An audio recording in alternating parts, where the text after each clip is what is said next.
Hello dear students. So we are discussing about Nazi world view. तो अभी जो अपना चैप्टर चल रहा है chapter number 3 Nazism and the rise of Hitler, Hitler के बारे में पढ़ चुके हैं। तो अभी page number 61, open your book, page number 61। तो आज हम करने वाले हैं द नाजी वर्ल्ड व्यू, ठीक है। यानी नाजी किस तरह का जर्मनी बनाना चाहते थे, किस तरह उन्होंने वो अपना टारगेट पूरा किया, क्या क्या उन्होंने इसके लिए स्टेप किए, ठीक है। कॉन्स्टिट्यूशनली क्या स्टेप किया, सोसाइटी में क्या चेंजेस किए, एजुकेशन में क्या चेंज किया, यानी उन्होंने अपना जो प्रोपेगेंडा था वो कैसे उन्होंने फैलाया, ठीक है। सो पेज नंबर 61 पे आ जाओ। So the crime that Nazi committed were linked to a system of belief and series of practices.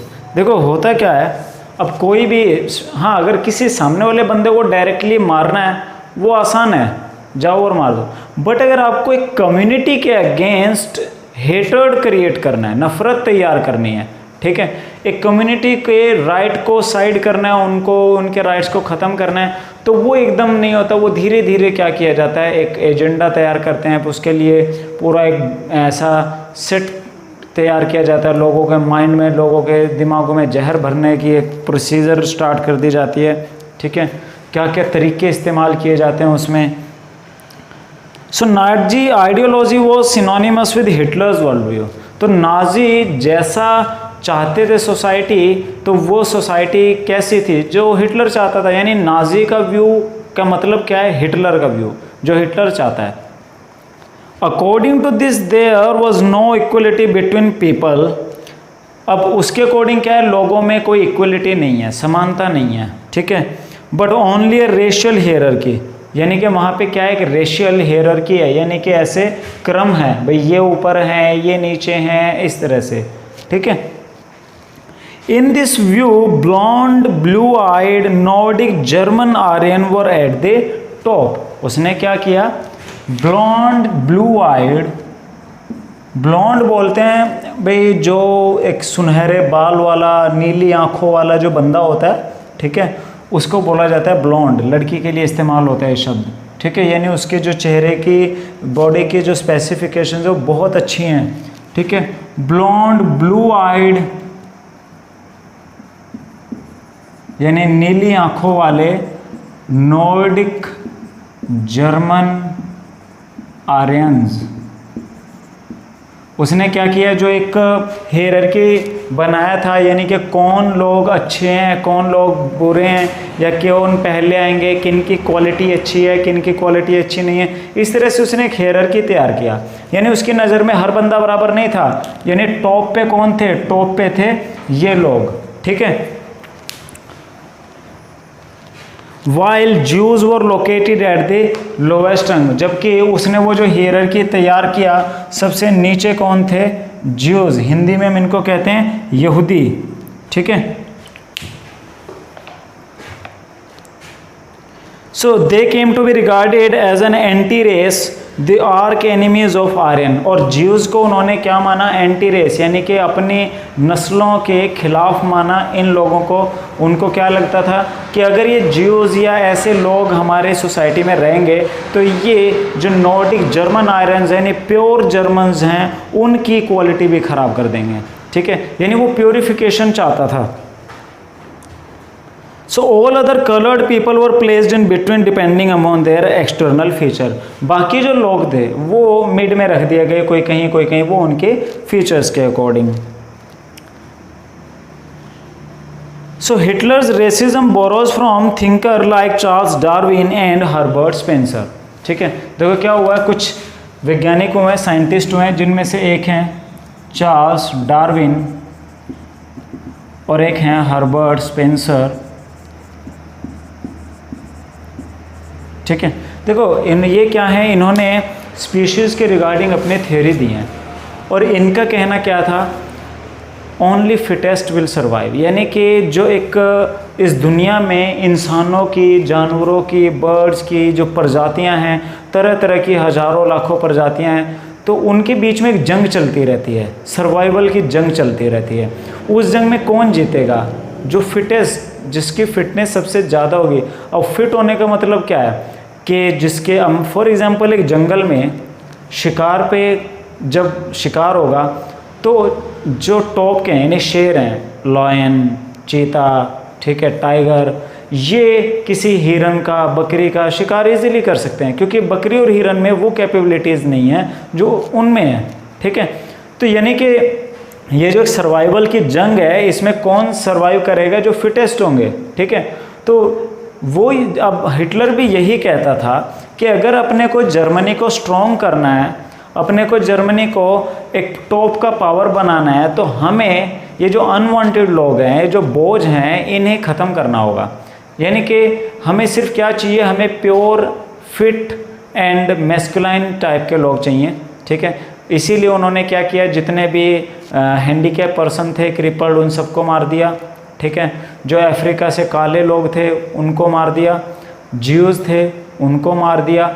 ठीक है, पोलैंड में जब अटैक किया, पोलैंड में भी उन्होंने वही थ्योरी लगा दी, जो जर्मन्स की तरह सुंदर दिखता था वो छोड़ दिए, बाकी पोलैंड वाले लोगों को भी उन्होंने मारना शुरू कर दिया। यानी जो एरिया वो कैप्चर कर लेते थे वहाँ पे वो वही करते थे, यानी जो सुंदर होगा, फिट होगा, स्वस्थ होगा, उसको रखा जाएगा, बाकी को मार दिया जाएगा। So Darwin was a natural scientist who tried to explain the creation of plants and animals through the concept of evolution and natural selection. तो डार्विन ने अपनी जो थ्योरी दी थी उसने स्पीशीज़ के रिगार्डिंग अपनी थ्योरीज दी, नेचुरल सिलेक्शन एंड एवोल्यूशन के regarding. Herbert Spencer added the idea of survival of the fittest. तो हर्बर्ट स्पेंसर ने बाद में उसमें ऐड क्या किया था, सर्वाइवल ऑफ फिटेस्ट, यानी कि जो सबसे फिट होगा वही बचेगा। इस तरह की जो थियरी थी वो हर्बर्ट स्पेंसर ने अपने दी। According to this idea only दो species survive on earth that could adapt themselves to changing climatic conditions. ठीक है, यानी हर्बर्ट स्पेंसर ने क्या कहा था कि अर्थ पे क्लाइमेटिक कंडीशंस जो हैं वो बदलती रहती हैं। ठीक है, ऐसे में सिर्फ वही स्पीशीज सर्वाइव करेंगे जो कि चेंजिंग के साथ अपना एक कोऑर्डिनेशन बना पाएंगी, तालमेल बना पाएंगी, यानी अपने आप को उस रंग में ढाल लेंगी। जो नहीं ढाल पाएगा वो नहीं बचेगा। ठीक है, जैसे हम ह्यूमन बॉडी है, हमारी ह्यूमन बॉडी एक खास बात है, जब बीमारी लग जाए शुरू में तो हमारी बॉडी में उसकी इम्यूनिटी नहीं है, बट धीरे धीरे बॉडी इम्यूनिटी क्रिएट करती है। या आप एक गर्म एरिया में रहते हैं, अगर आप किसी ठंडे एरिया में चले गए तो आपकी बॉडी धीरे धीरे वो आपके उस ठंड को सहन करने लायक बनाएगी। ठीक है, अब अगर हमारी बॉडी में ये कैपेबिलिटी ना हो तो हमारे लिए भी एक जगह से दूसरी जगह जाने पे सर्वाइवल करना मुश्किल हो जाएगा। यानी कि क्लाइमेट चेंज होने पे कहीं ना कहीं जो चेंजिंग आई है उसको अडेप्ट करने का पावर होना चाहिए। So we should bear in mind that Darwin never advocated human intervention in what he thought was a purely natural process of selection. अब चार्ल्स डार्विन ने जब अपना वो थ्योरी दिया, उसने ये नहीं कहा था कि आप वो प्योरिफिकेशन में ह्यूमन इंटरफेयर हो। उसने तो कहा था कि नेचर अपने आप करती है, वो सब नेचुरली वो सब होता है। ठीक है, यानी ऐसा नहीं है कि जैसे हिटलर ने वो थ्योरी तो अडोप्ट की, उसने वो उस थ्योरी पे काम शुरू कर दिया, भाई हम सिर्फ फिट ही रखेंगे, अनफिट लोग हमें चाहिए ही नहीं। ठीक है, तो उसमें हर्बर्ट स्पेंसर है, डार्विन है, उन्होंने इस बात पे कोई जोर नहीं दिया था कि ये जो प्यूरिफिकेशन है या फिटेस्ट वाला जो सिस्टम है वो ह्यूमन खुद बनाए, नहीं, वो नेचुरल सिलेक्शन था, यानी नेचर बेस्ड था completely. However, his ideas were used by racist thinker and politician to justify imperial rule over conquered people. पर उनकी जो वो थ्योरी थी वो रेसिस्ट थिंकर्स ने, यानी कि नस्लीय भेदभाव करने वाले जो लोग थे या जो पॉलिटिशियन थे जर्मनी में, उन्होंने उस थ्योरी को अडॉप्ट किया और जो जीते हुए इलाके थे उन पर अप्लाई किया। The Aryan race was the finest. It had to retain its purity, became stronger and dominate the world. अब जो आर्यन रेस थी, यानी कि जो जिनको वो क्या बोल रहा है, pure Nordic German Aryans, so those और फाइनेस्ट, वो सबसे बढ़िया क्वालिटी के थे। हाइट अच्छी है, उनकी बॉडी अच्छी है, उनके बॉडी के फीचर सब कुछ अच्छा है। ठीक है, तो उनको टॉप पे रखा गया था। वो चाहते थे कि अब इसकी प्योरिटी जो है वो बनी रहनी चाहिए। ठीक ठीक है, उनकी जो स्ट्रांगनेस है वो बनी रहनी चाहिए। The other aspect of Hitler's ideology related to the geopolitical concept of Lebensraum और लिविंग स्पेस, यानी कि अब उसकी एक थ्योरी क्या थी, रहने के रिगार्डिंग, यानी रहने की जगहों के regarding. He believed that new territories had to be acquired for settlement. अब हिटलर को क्या लगता था कि जितना ज़्यादा एरिया हम कैप्चर करेंगे उतना ज़्यादा हमारे पास स्पेस होएगा, उतना ज़्यादा ही हम अपने लोगों को रहने के लिए स्पेस प्रोवाइड करा सकते हैं, ठीक है। तो उसने इसी पे काम भी किया, कंट्रीज़ पे अटैक करना शुरू किया ताकि वो ज़्यादा से ज़्यादा टेरिटरी एक्वायर कर सके।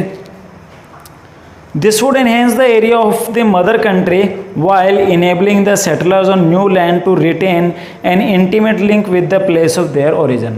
तो क्या चाहते थे कि जो एरिया जीता जाए वहाँ पे अपने लोगों को बसाया जाए, ठीक है, जिससे हमारी मदर कंट्री का एरिया इंक्रीज होगा। और अगर हम अपने जर्मन्स को उन एरिया में बसाएंगे तो वहाँ और हमारे मेन कंट्री लैंड के बीच में एक पॉजिटिव कनेक्शन जो है वो बनेगा।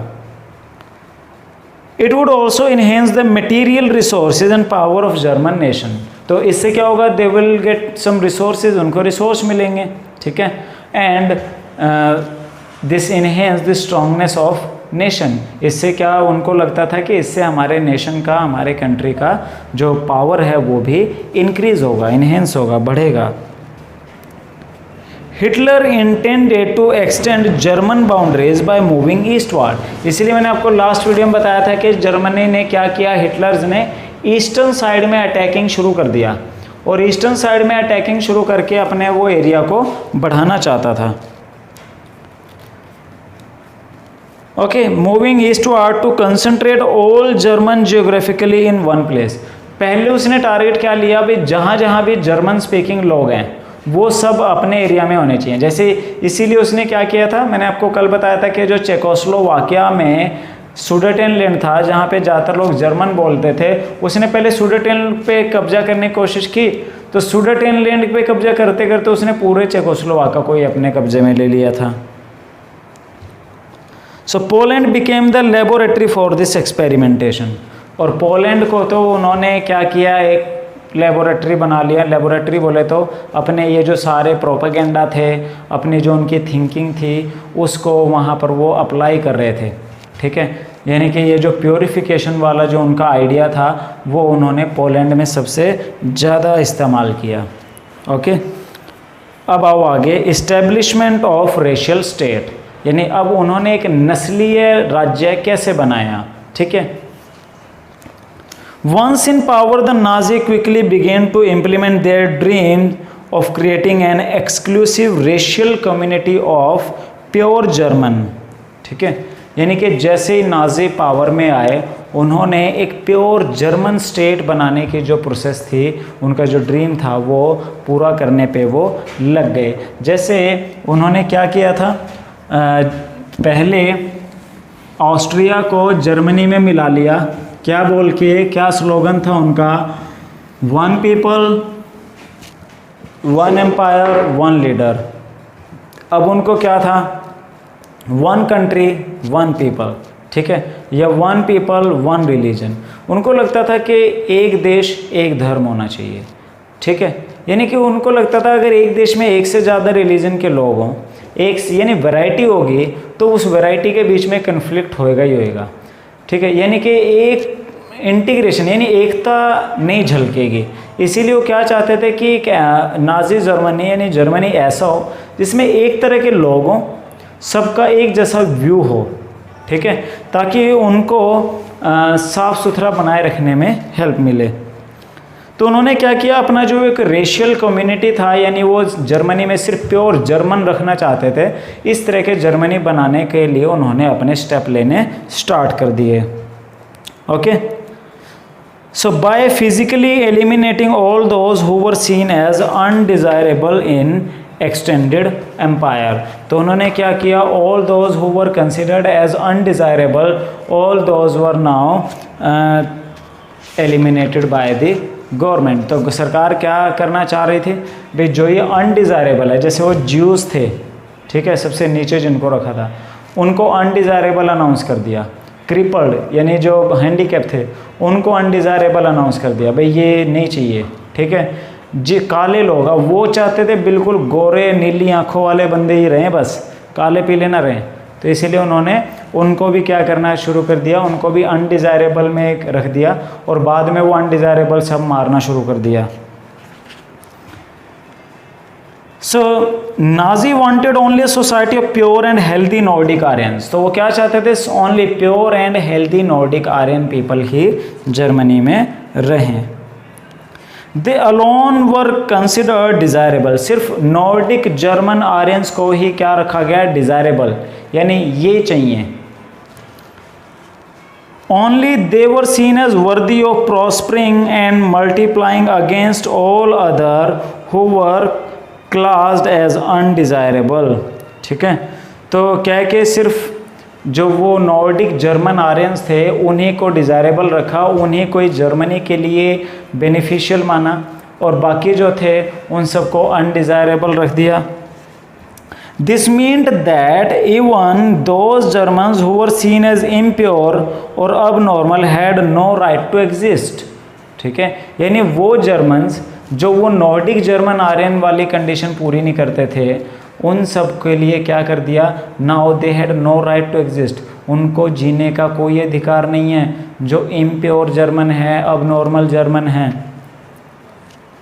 Under the euthanasia programme, euthanasia बोला जाता है बेटा जब कोई अपनी इच्छा से मरना चाहता है, ठीक है, तो उसको कहते हैं यूथेनेशिया। जैसे कुछ कंट्रीज़ हैं, अपने इंडिया में अलाउड नहीं है यूथेनेशिया, बट कुछ कंट्रीज़ में अलाउड है यूथेनेशिया। इच्छा मृत्यु कहते हैं इसको। कोई मरने के इच्छुक बंदा जो होता है वो कोर्ट में अपील करता है, भाई मैं ज़िंदगी से तंग हूँ, मरना चाहता हूँ, तो अगर कोर्ट में ये सही लगता है कि भाई ठीक है इसका मरना ही ठीक है, तो उसको इजाज़त दी जाती है मरने की और डॉक्टर उसको इंजेक्शन दे के मार देते हैं।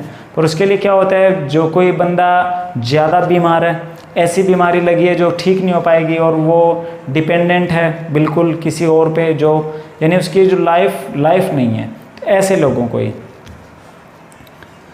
सो under the euthanasia programme Helmut's father along with other Nazi official had condemned to death many Germans who were considered mentally or physically unfit. तो क्या हुआ, Helmuth father along with other Nazi official, Helmuth के जो father थे और भी बहुत सारे ऐसे नाजी ऑफिशियल थे, so had condemned to death, उन्होंने बहुत सारे लोगों को मारा। किस बेस पर, क्योंकि वो फिज़िकली या मेंटली अनफिट थे, ठीक है। मान लो किसी बंदे का एक हाथ नहीं है तो उसको फिज़िकली अनफिट मान लिया, उसको मार दिया, ठीक है। कोई मेंटली थोड़ा सा प्रॉब्लम है किसी को, उन सबको मार दिया। यानी कि वो क्या करे, वो बीमारी का इलाज नहीं कर रहे थे, वो बीमारों को ही ख़त्म कर रहे थे। So Jews were not the only community classified as undesirable, there were other। तो सिर्फ Jews को ही उन्होंने undesirable नहीं किया, और भी बहुत सारी ऐसी रेसेस थी, कम्युनिटीज़ थी जिनको undesirable रखा गया था। Many gypsies and black living in Nazi Germany were considered as racial inferiors, ठीक है। यानी कि किनको, Jews, ये तो undesirable थे ही, ठीक है। तो ज्यूज, जिप्सीज, जिप्सी के बारे में आपको, जिप्सी क्या होते हैं, जो लोग जानवरों को चराते हुए घूमते रहते हैं एक जगह से दूसरी जगह तक, ये अपने कभी परमानेंट हाउस नहीं बनाते, एक जगह घर नहीं बनाते, ठीक है। इनको कहते हैं जिप्सी।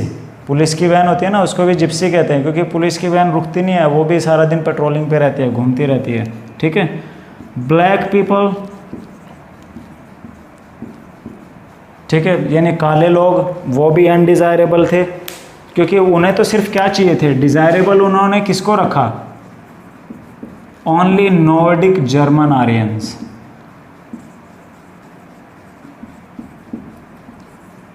ठीक है। यानी साफ सुथरे हेल्थी फिट लोग, ठीक है, सुंदर, उन्हीं को ही रखा बस। So Nazi Germany, Black living in Nazi Germany were considered as a racial inferior who threatened the biologically purity of superior Aryan race। तो इन लोगों को क्या माना गया, इनको एक जो वो प्योर रेस चाहते थे, ठीक है, उनके लिए खतरा माना गया। खतरा क्या माना गया, वो ये कहते थे पर अगर ये लोग इन लोगों के बीच में रहेंगे तो ये प्योरिटी ख़राब कर देंगे, ठीक है। तो इसीलिए उन्होंने क्या किया, इनको साइड में करके ख़त्म ही करना शुरू कर दिया। दे वर वाइल्डली परसिक्यूटेड, उनको बहुत बड़े लेवल पे मारा गया। Even Russian and Poles were considered subhuman and hence undeserving of any humanity, ठीक है। अब जर्मनी ने पोलैंड पे अटैक किया, पोलैंड को जीत लिया। अब वहाँ के जो ओरिजिनल पोलिश लोग थे, जो पोलैंड के लोग थे, और इसके अलावा कुछ रशियंस भी जो थे, उनको भी उन्होंने ह्यूमन नहीं माना, उनको भी क्या माना, सब ह्यूमन, ठीक है। यानी उनको भी उन्होंने पूरी तरह से आदमी मानने से इनकार कर दिया। आदमी बस कौन थे, सिर्फ ये नॉर्डिक जर्मन आर्यन, बाकी तो सब अनडिजायरेबल। तो उनको भी उन्होंने क्या किया, जो पोलैंड में लोग थे उनमें भी जो साफ सुंदर होता था तो छोड़ दिया जाता, अदरवाइज उनको भी मार दिया जाता था। So when Germany occupied Poland and parts of Russia, captured civilians were forced to work as slave labor.